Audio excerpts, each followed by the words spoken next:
Bismillahirrahmanirrahim. Assalamualaikum warahmatullahi wabarakatuh. Alhamdulillahirabbil alamin. Wassalatu wassalamu ala asyrafil anbiya wal mursalin sayyidina wa maulana Muhammadin wa ala ali sayyidina Muhammad. Ila hadrati wa habibina wa syafi'ina wa qurrata ayunina. Thumma ila hadrati asy-syaikh al-alim al-alamah Asy-Syaikh Sumer bin Salim Al-Hadrami wa nafa'ana bihi wa bi ulumihi wa barakatihi wa barik lana fi ilmina ya Allah. Al-Fatihah. A'udzu billahi minasyaitonir rajim. Bismillahirrahmanirrahim. Alhamdulillahi rabbil alamin arrahmanir rahim maliki yaumiddin. Iyyaka na'budu wa iyyaka nasta'in ihdinas siratal mustaqim siratal ladzina an'amta 'alaihim ghairil maghdubi 'alaihim waladdallin. Amin.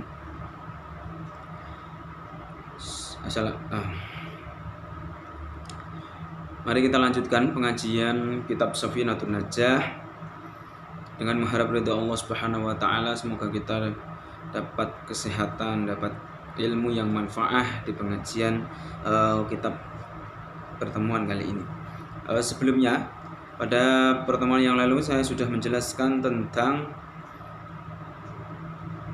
bab macam-macam najis.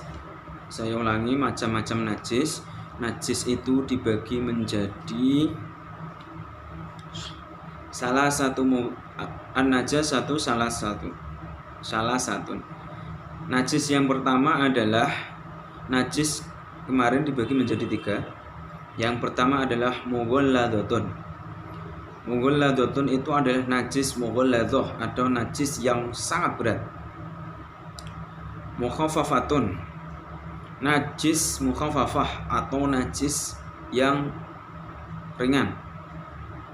Wa mutawassitatun, dan najis yang sedang. Kalian bisa membuka lagi di pengajian yang sudah di-share di YouTube.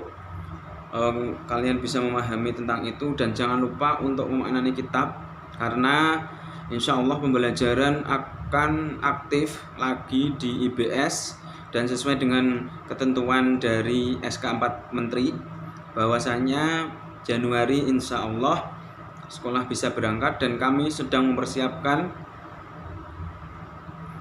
segala sesuatunya untuk menyambut kalian di madrasah kita tercinta ini.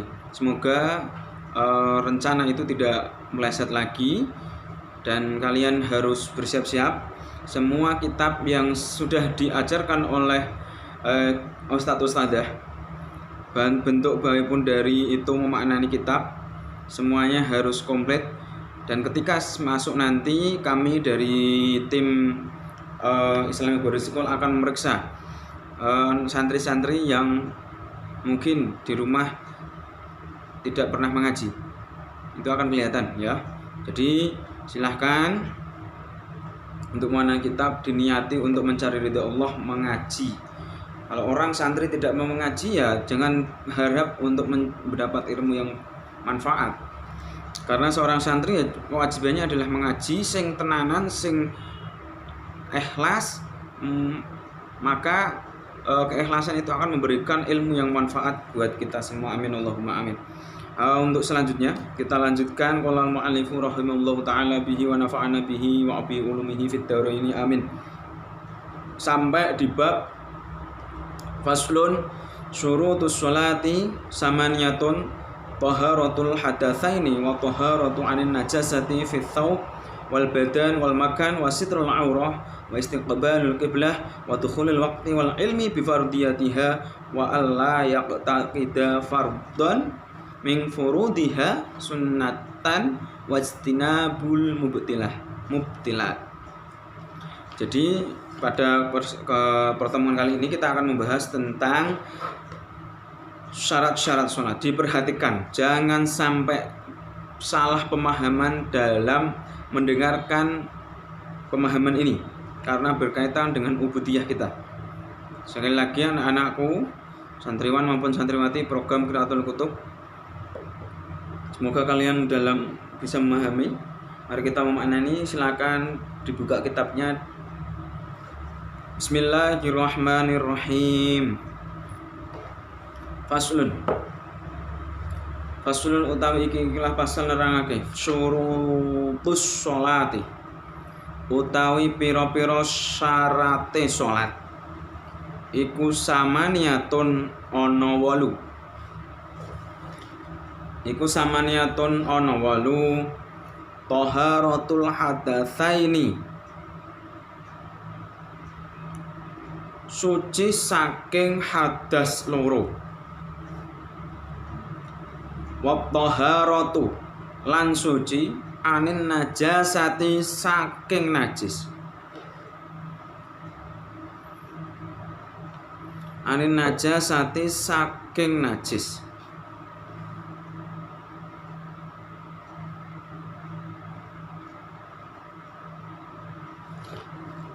Fis saubi ing dalem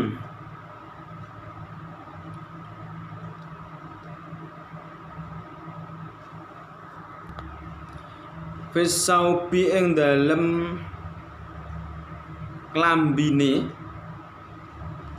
wal badani lan badane wal makani lan panggonane wasitrul aurati lan nutupi aurat wal istiqbalul qiblati lan madhep al qiblati maring kiblat wa dukhulul waqti lan manjinge wektu wal ilmu lan ngerti bi fardiyatiha kelawan kefardunane sholat. Wa alla yaqtaqida, lan yen to ora nekotake sapa wong fardhon ing fardhu siji ming furudiha saking pira-pira fardune sholat sunatan ing sunat. Wajtinabul mubtilati, lan ngadohake al mubtilati pira-pira perkara kang batalake salat. Diterangkan di dalam kitab ini bahwasanya syarat sah salat itu ada 8. Ini wajib diketahui bagi setiap orang yang ingin sholat dengan khusyuk. Syaratnya apa saja?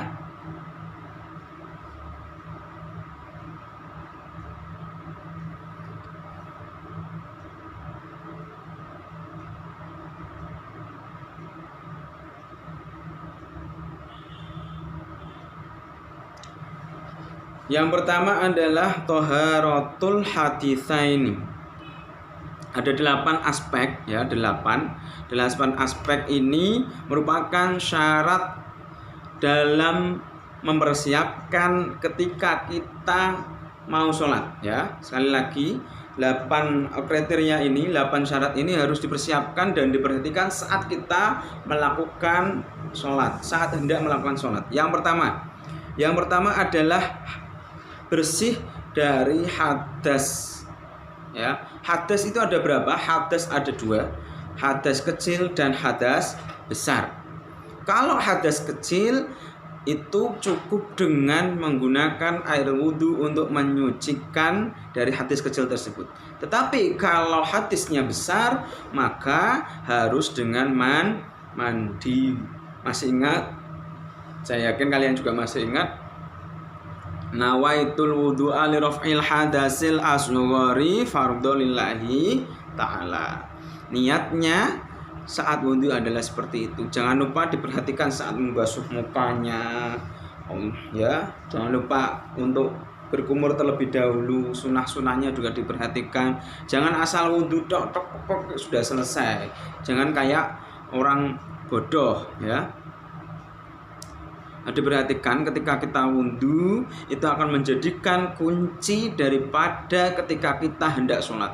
Apakah ketika wudhu kita sudah sudah sesuai dengan yang diajarkan atau sesuai dengan syariat, bahwasanya ketika wudhu kita disunahkan untuk berkumur dulu, untuk terus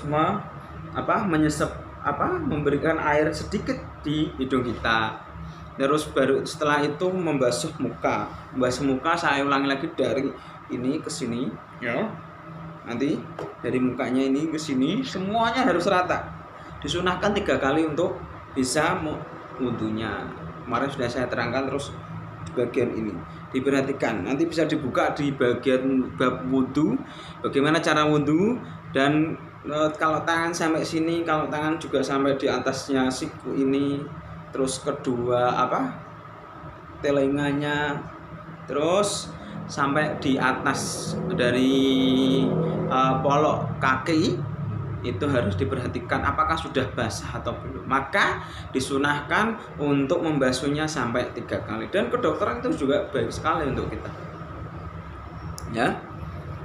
Tujuannya apa? Wa toharoti anan najasati. Yang kedua diharapkan, yang kedua itu diperhatikan syarat sah sholatnya adalah kita harus menyucikan diri dari najis ya. Najisnya ya, yang pertama fil thawbi, kepada pakaian kita apakah kotor atau tidak, bersih atau tidak, ini juga diperhatikan ya. Apakah kena najis atau tidak, nanti diperhatikan, karena banyak sekali yang tidak mengetahui atau kesalahan pada saat ketika ada sebuah hadis menceritakan bahwasanya ketika Rasulullah SAW itu mendengar di dalam cerita kiai saya dulu diceritakan, ada seseorang, bukan Nabi Muhammad ya, tetapi ketika saya mengaji dulu ada sebuah cerita di mana ada seorang tetangga, ada seorang ahli ibadah, tetapi dia sholatnya rajin terus ya, tetapi tidak pernah begini, agak lupa ya. Begini, ada seorang teman dari kiai saya bermimpi gini. Dia bermimpi menemukan tetangganya itu menangis dalam kuburannya. Menangis karena apa? Ditanya oleh kiai itu tadi, kiai saya ditanya, "Nang opo kowe nangis? Kenapa kamu menangis?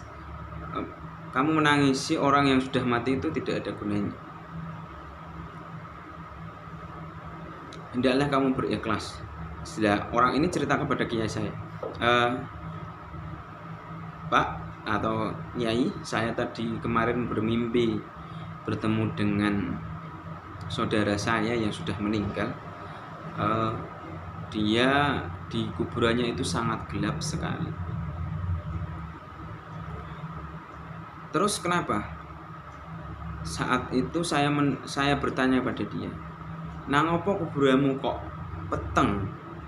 Ya, padahal engkau adalah padahal kamu itu seorang ahli ibadah. Ibadahmu tak delok-delok ya bagus, tertib. Orang ini berkata, yang sudah mati itu berkata, "Aku melakukan kesalahan yaitu ketika saya wudhu dan ketika saya sholat, saya tidak pernah memperhatikan sebab-sebab ketika saya menggunakan pakaian itu apakah sudah suci atau belum, saya tidak pernah memperhatikan. Maka inilah yang saya terima. Maka mohonkanlah ampun kepada Allah, berikan Fatihah kepada saya, semoga apa yang saya perbuat diterima oleh Allah Subhanahu wa taala. Dan saya ingin kiai ya, temannya tadi, engkau mendoakan saudara saya, semoga saudara saya diterima oleh Allah Subhanahu wa taala." Maka jadi catatan, orang yang sudah sholat dengan sempurna tetapi tidak pernah memperhatikan bajunya, tidak pernah memperhatikan pakaiannya, sarungnya, dan tempatnya. Yang pertama adalah fithau, pakaiannya, wal badani, dan badannya itu apakah sudah suci atau belum, wal makani, dan tempat yang digunakan untuk sholat itu apakah sudah benar, sudah suci atau belum. Ini patut diperhatikan anak-anakku sebagai santri. Hati-hati dalam melakukan ibadah kepada Allah, karena Allah itu Maha Rahman Rahim, tetapi bagaimana kita mensikapi Allah itu, ya, mensikapi apakah kita layak untuk dekat dengan Allah. Kalau kita layak, maka kita harus berpakaian rapi, seakan-akan kita menghadap kepada orang yang kita cintai. Bahkan Allah itu lebih dari apapun di dunia ini. Ya, ingat itu anak-anakku, sholat diperhatikan syarat-syarat yang bagaimana yang harus kita tekuni dan kita pahami. Wasitrul aurati, dan menutupi aurat, ya. Menutup aurat itu batasan-batasannya sudah saya terangkan di pertemuan yang saya lalu, tapi saya mengulangi lagi, ya. Laki-laki dari pusar ini sampai lutut, ini adalah batas aurat laki-laki, ya. Pusar ini harus ditutupi, dan kemudian sampai ke lutut itu harus ditutupi. Itu adalah laki-laki. Kalau perempuan bagaimana, Pak? Kalau perempuan itu ketika sholat, maka seluruh badannya sampai kakinya harus ditutupi, kecuali muka ini, ya, dan telapak tangan. Ingat-ingat. Maka di dalam kaum muslimah maka ada rukoh atau mukena yang sering digunakan untuk ahli sunnah wal jamaah itu untuk sholat fardu, ya. Maka lebih amannya adalah kita menggunakan mukena. Fungsi dari mukena itu dalam para ulama mendefinisikan bahwa fungsi dari mukena itu adalah untuk mengantisipasi daripada ketika kita sujud maka kaki kita ini tidak kelihatan, tangan kita yang kelihatan, dan muka kita yang kelihatan. Itu yang menjadikan fungsi dari mukena. Maka jangan sok-sokan aku sholat rasa nggo mukena, atrimo nggo klambi tok, penting katokku ambek penting sikilku ketutupan, itu ya juga salah. Ada yang seperti itu ada, tapi wallahu a'lam, itu yang tahu Allah, karena sholat itu yang menentukan pembalasannya atau hadiah yang kita berikan itu hanya Allah yang tahu. Perkara sholat dan puasa itu Allah yang tahu. Maka ketika kita menghadap Allah dengan sholat, kita menghadap sholat, usahakan dengan khusyuk, ya. Walaupun kita tidak bisa khusyuk, tapi kita tetap berusaha untuk khusyuk. Ada sebuah cerita mengatakan ketika Sayyidina Ali ini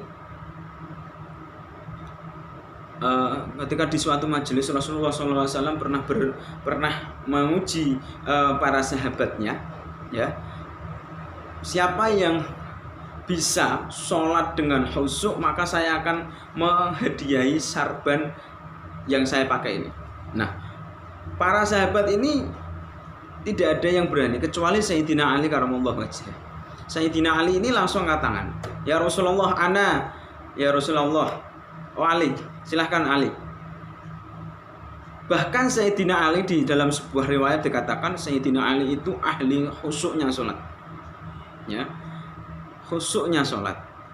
Ketika Sayyidina Ali ini perang Badar atau perang Uhud, itu diceritakan bahwasanya Sayyidina Ali ini tertancap pedangnya itu sampai tembus sampai tembus di perut, di sebelah rusuk ini. Sayyidina Ali ketika pedang itu mau dicabut oleh para sahabat, Sayyidina Ali merasakan sakitnya luar biasa. Tetapi ketika Sayyidina Ali mengatakan, sebentar, saya akan sholat. Nah, pada saat sholat ini saya menghadap Allah, silahkan engkau mencabut pedang ini. Dan benar, ketika Sayyidina Ali ini sholat, maka pedang itu dicabut dan Sayyidina Ali tidak merasakan apapun kecuali beliau menghadap Allah Subhanahu wa Ta'ala. Nah, pada saat beliau duduk bersama dengan jamaahnya Rasulullah, Ali ini dengan semangatnya itu dites oleh Rasulullah. Sholat. Singkat ceritanya Sayyidina Ali di waktu tahiyat yang terakhir ini, beliau terlena dengan godaan tadi, ini mau selesai, saya akan mendapatkan sarban yang dibawa oleh Rasulullah, dan saya akan mendapatkan itu. Ketika assalamualaikum warahmatullah, ternyata Rasulullah mengetahui itu dan dikatakan, ya Ali,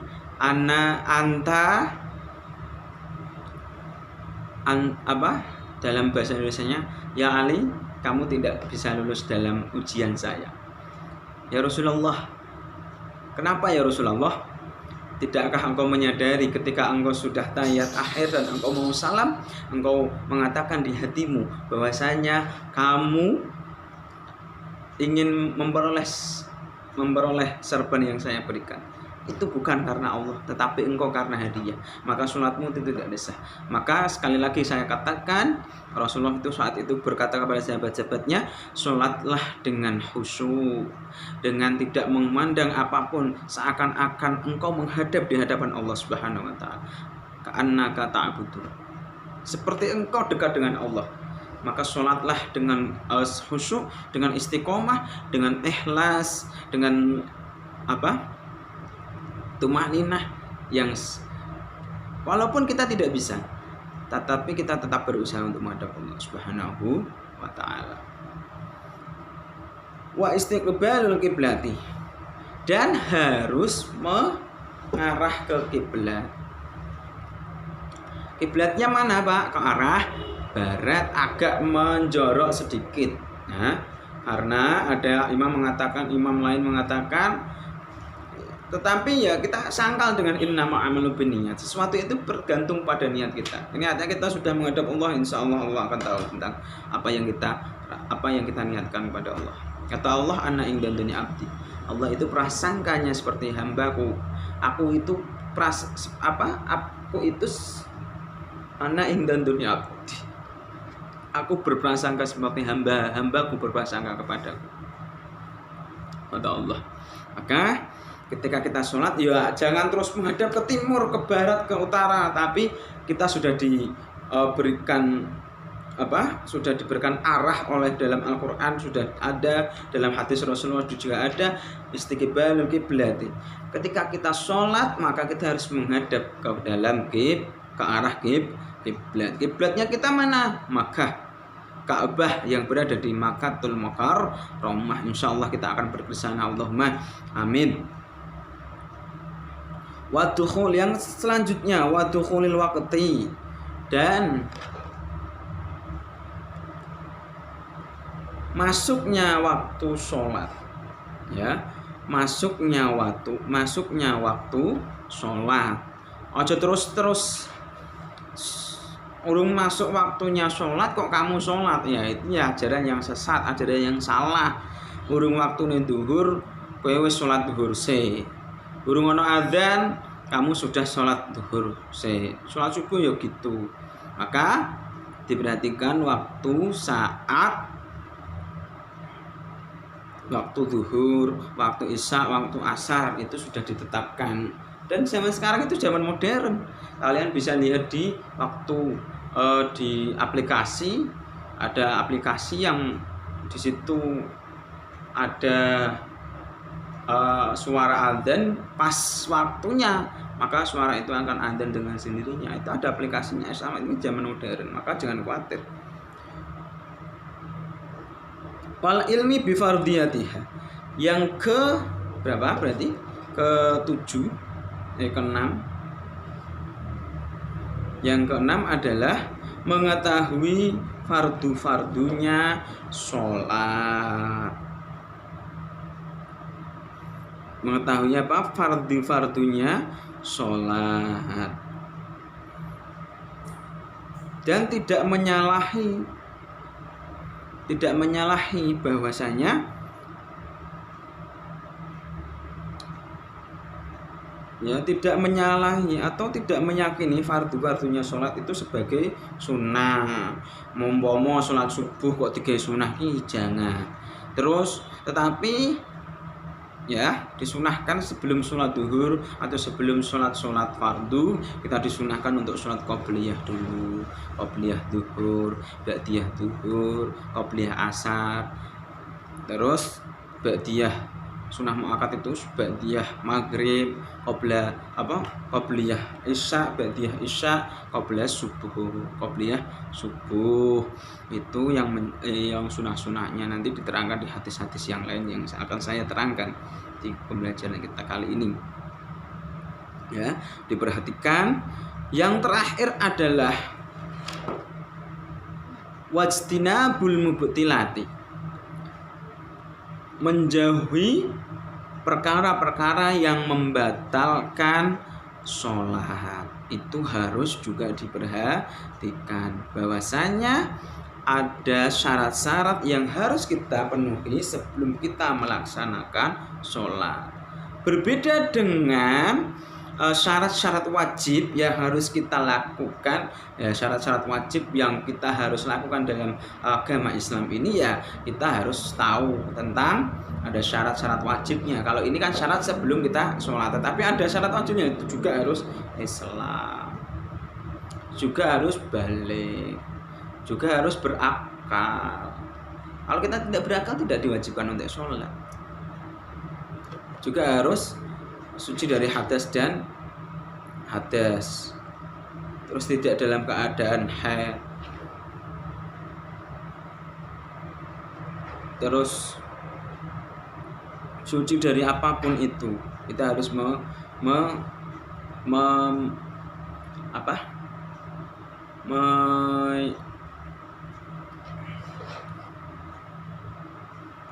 mensyarati segala sesuatu, dan kita sudah mempersiapkan segala sesuatu dalam kita melaksanakan sholat.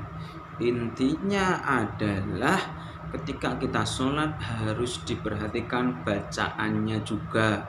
Jangan asal-asalan membaca surat Al-Fatihah, jangan asal-asalan membaca doa ketika Allahu Akbar kabira walhamdulillahi katsira wa subhanallahi bukratan wa asila. Nanti kita akan membahas di rukun-rukunnya sholat di bab selanjutnya. Diperhatikan juga ketika kita Allahu Akbar, nanti kita akan membahas di bagian arkanus sholati sab'ata asyara. Ada 14 syarat sholat, syarat rukun. Ada 14 rukun sholat yang harus diperhatikan. Kita akan membahasnya di pertemuan yang selanjutnya. Dan saya memperjelas lagi bahwa dalam keadaan sholat harus khusyuk, harus ikhlas, harus tumakninah. Ya, sedikit tentang sholat. Sholat itu adalah sebuah hal yang diberikan oleh Allah saat peristiwa Isra Mi'raj waktu itu. Rasulullah SAW waktu itu ketika beliau dakwah di Mekah, periode Mekah, Rasulullah itu mendapatkan cobaan yang sangat luar biasa. Setelah peristiwa Aumul Husni, peristiwa di mana beliau kehilangan dua sosok yang sangat luar biasa. Yang pertama adalah pamannya beliau, yang kedua adalah istrinya beliau. Dan setelah itu Rasulullah diangkat dalam perjalanannya satu malam, yaitu peristiwa Isra di antara Masjidil Haram sampai Masjidil Aqsa, dari Masjidil Aqsa sampai Sidratul Muntaha, dan menghasilkan perintahnya Allah, aqimus sholata khamsatan, dirikanlah sholat 5 waktu. Sebelum itu 50 waktu yang diberikan, 50 rakaat. 50 rakaat yang diberikan oleh Nabi Muhammad. Tetapi berkat dari ketika Nabi Muhammad bertemu dengan Nabi Musa, dikatakan, ya Muhammad, apa yang engkau peroleh dari dalam menghadap Allah? Saya diperintahkan untuk 50 rakaat. Tetapi ya Muhammad, apakah mampu umat-umatmu menjalankan 50 rakaat itu? Sedangkan umat-umatmu itu berbeda dengan umat-umatku terdahulu.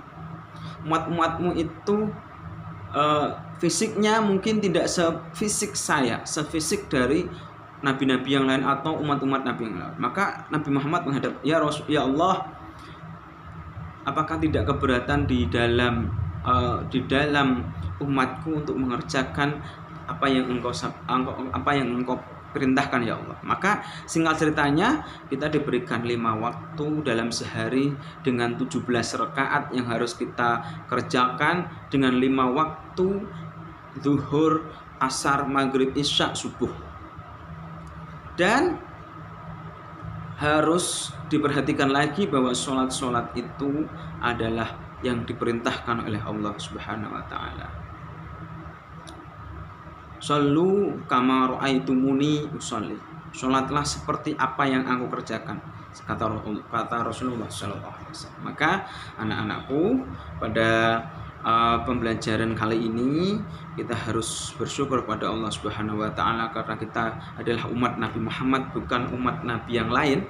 Tetapi di akhir-akhir seperti ini, di hari-hari yang semakin berat ini, Allah memberikan kesehatan kepada kita diberikan kesehatan dan kita diberikan keridhaan. Maka kalau orang yang sholat, insya Allah akan dijauhkan dari segala mara bahaya, akan dijauhkan dari segala apapun itu. Karena ketika kita sholat, kita berusaha untuk menghadap Allah Subhanahu wa taala dengan kerendahan hati. Allahu akbar, usolli fardhu dhuhri arba'a raka'atin mustaqbilan qiblati adaan lillahi ta'ala. Ya Allah, saya niat sholat zuhur adaan lillahi ta'ala, saya menghadap Engkau ya Allah.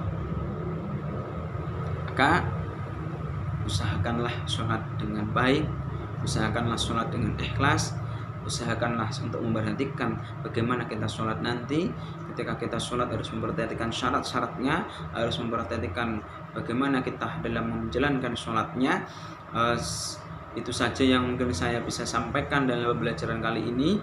Ingat-ingat, besok hari Kamis, Jumat adalah evaluasi yang dilaksanakan oleh pihak IBS. Jangan sampai kelewatan, karena itu berkaitan dengan pembelajaran yang sudah kita lalui dan berkaitan dengan pencetakan rapot Islamic Boarding School Mansatu Kota Pekalongan yang berguna untuk kalian nanti, kalian di masyarakat nanti, kalian pernah mengaji dengan guru-guru yang insya Allah itu adalah guru-guru yang punya hal-hal yang baik dalam mengajarkan kepada kita, khususnya pada semua guru-guru yang sudah membimbing kita pada hari ini.